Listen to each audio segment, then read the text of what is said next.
Milos Raonic has reflected on an unusual incident from his first-round match that saw him question the honesty of the chair official.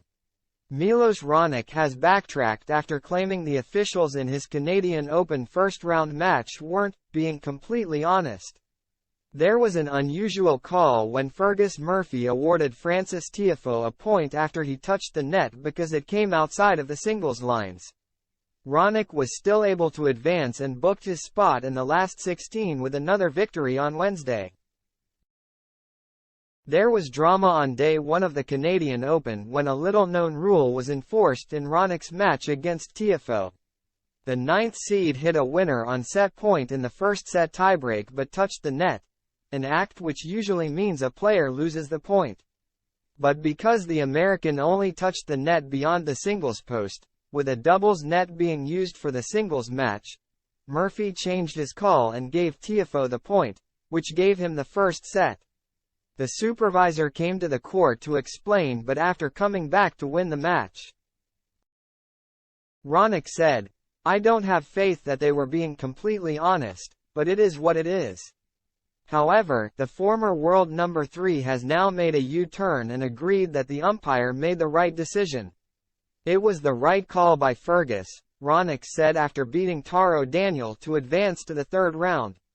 "I think for me the main thing was just the back and forth on it, the fact that there was a few changes about that decision, like 2 or 3 at least.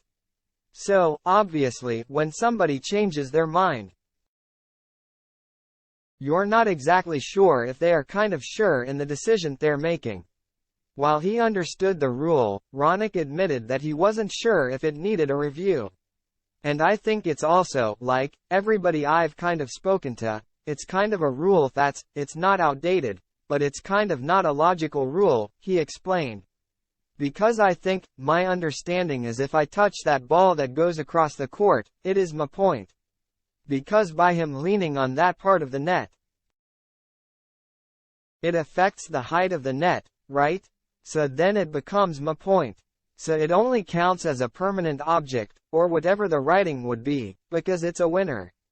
But then what happens all the times that I've seen it many times, if somebody serves wide on the deuce side, they go down the line, they hit the let cord on that side of the singles stick and it goes in, that means the point should be over.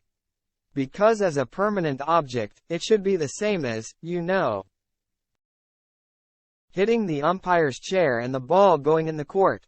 It's not squash. It's tennis, right?" Like many pundits and fans, Raonic also thought the issue could have been avoided by using singles net posts instead of making singles players use a doubles layout.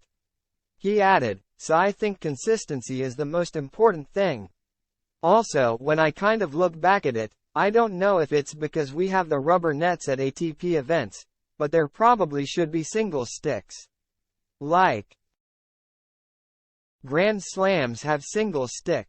Like, center court here is not getting a single doubles match so far, 3 days in. They probably should be putting up singles nets. You see it at Grand Slams. They do change them and stuff like that. So maybe that's another aspect. Who knows?" The 32-year-old had one last suggestion as he questioned whether the doubles net was also used to give space to the sponsor's branding. "Maybe it's a Fly Emirates thing, I am assuming, because they want to be there. But I am pretty sure somebody can put a cardboard box and write, Emirates, on it and they would be happy," he smiled. "Yeah, there's a few, it's not a very clear thing. But the decision by Fergus was the right one.